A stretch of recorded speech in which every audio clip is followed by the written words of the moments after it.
Hello, bonjour, 你好，Anya, hola，我是你的 boy CP。Hello，say hello。Get that cabbage out of here. What's good everybody, this is CP and welcome back to my NBA fantasy series. In my last videos, I helped identify potential sleepers and undervalued players that have a chance to break out or outplay their draft positions. If you want to equip yourself with 30 potential undervalued players to add to your watch list, make sure you check out the playlist with the links below. Today I'll be talking about fantasy players you should avoid drafting in the Western Conference. Now, to clear things up, I don't think we should completely avoid drafting any fantasy player. Instead, it's more about drafting for value and maximizing your return on every pick. For example, in a non-dynasty or a non-keeper league, if a player like LeBron or Giannis is available in the 3rd round, you should draft them every time. On the other hand, it's probably not a good idea to take Lonzo Ball if a player like Steph Curry or Russell Westbrook is still available. With that said, let's take a look at several players who I think you should avoid reaching for too early in your drafts this year, as their fantasy value has potential to take a hit or gradually go down this season. So without further ado, let's get it. Lonzo Ball is one of the most obvious places to start. With LeBron joining the Lakers, many of his new teammates' fantasy value will take a hit. As a rookie, Lonzo put up decent numbers, averaging around 10.2 points, 7.2 assists, 6.9 rebounds, and 1.7 steals a game. But all those stats could decrease by 20% this season.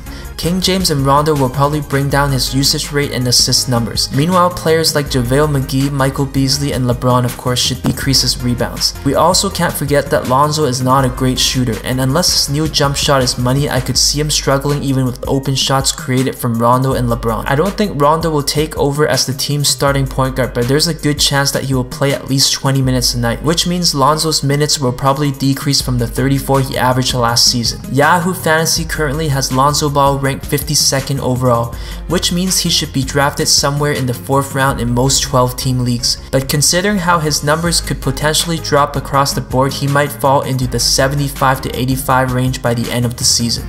Kyle Kuzma is another LA Laker whose fantasy value will likely take a hit this year. I'm not gonna lie, Kuzma had a very impressive rookie season and looks like he will have a very bright future. Kuzma averaged 31.2 minutes a night, but I thought his minutes were a bit inflated due to injuries and the Lakers' focus on development. As we have seen in the past, LeBron can be bad for the development of some younger players. With LeBron in town, it is unlikely that Kuzma will get the same amount of playing time. He is currently slotted in as the team's backup power forward, and depending on how the Lakers use him, I can see his usage rate going down from the 22.4% he averaged last year. Like Lonzo, Kuzma is not a great shooter from beyond the arc, hitting only 36.6% of his shots. So even if he does see time on the floor with LeBron, I'm not sure if he will be able to capitalize on his catch and shoot opportunities. According to Yahoo, Kuzma is ranked number 80. But with a projected decrease in minutes and usage rate, I could see him falling closer to the 100 range by the end of the year. Dennis Schroeder was a starter in Atlanta for the past 2 seasons. Playing over 30 minutes a night, he averaged 19.4 points, over 6 assists, and 1 steal per game, and was a top 70 fantasy player. But the trade to OKC this summer will not be good for his fantasy value. He's coming off the bench and will be playing behind Russell Westbrook, who has one of the highest usage rates in the NBA. If anything, Schroeder's minutes will take the biggest hit and will likely decrease to around 20 a night. We should see his points and assist numbers go down as well. I can see him putting up around 12 points and 4.5 assists a night, similar to the stats he put up as a backup point guard in Atlanta back in 2015-16. Yahoo currently has him ranked 82nd overall, which means in 12-team leagues they expect him to be drafted somewhere in the 6th round. But honestly speaking, I don't like his upside and I don't think he can live up to his draft value this season. For example, if you need a point guard around that time, Elfrid Payton might be the better pick. He's the starter in New Orleans, can put up similar assist numbers, and is currently ranked 87th overall. On top of that, he will likely see close to 30 minutes a night.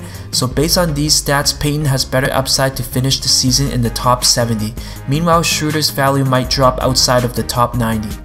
The Dallas Mavericks made some big moves this summer. They signed DeAndre Jordan and decided to trade for highly touted prospect Luka Doncic at the draft. Fantasy-wise, this doesn't put Harrison Barnes in a good place. We saw his fantasy value increase over the past 2 seasons when Dallas brought him in from Golden State and tried to make him the man. But things might change a lot this year. The Mavs are very high on Doncic and Dennis Smith Jr. and many expect them to be the main engines of this year's offense. And with DeAndre Jordan in the mix, they will also have to run several pick and roll plays for him. This means we should see a decrease in Barnes' usage rate and time with the ball. Overall, Barnes is one of those players that needs the ball in his hand a lot to produce numbers, but even at that rate, he's not the most efficient scorer.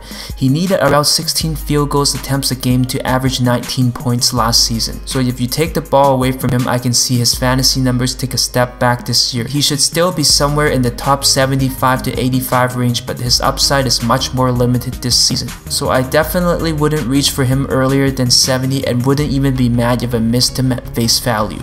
Call me petty, but Marc Gasol screwed me over for my fantasy playoffs last year, so I'm still holding a grudge against the man.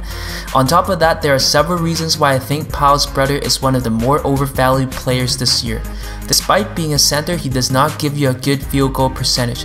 It seems like he fell in love with his jump shot a little too much the last 2 years, and his field goal percentage has declined for 3 consecutive seasons, and he only averaged 42% shooting in 2018. The situation in Memphis is also very unpredictable. Gasol might be able to put up decent stats for you in the first half of the season and even help you get into the playoffs, but when you need him the most, he might be taken out of the lineup in favor of younger players. For example, last season during my fantasy playoffs, the Grizzlies cut down Gasol's minutes late in the season. In the 2 crucial games that I needed him the most, he only averaged 20 minutes a night and gave me 7 points in those 2 games. And I think I lost the playoff week by less than 10 points. Yahoo ranks him as the 31st best player, but I would stay away from him with that pick. Due to his age and his potential of being shut down late in the season, the risk is too high. At that range, you should be able to draft players like Rudy Gobert, Clint Capella, and even Kevin Love, who are all younger, have higher upside, and have a lower ranking than him. Many had high hopes for Andrew Wiggins when he first came into the NBA, and some even gave him the nickname Maple Jordan. Don't get me wrong, he's still a pretty decent NBA player, but at the same time, he's probably one of my least favorite fantasy players to own. I feel like a lot of people draft him because of his name, but if you look closely at his numbers, you will see that you can find better value elsewhere.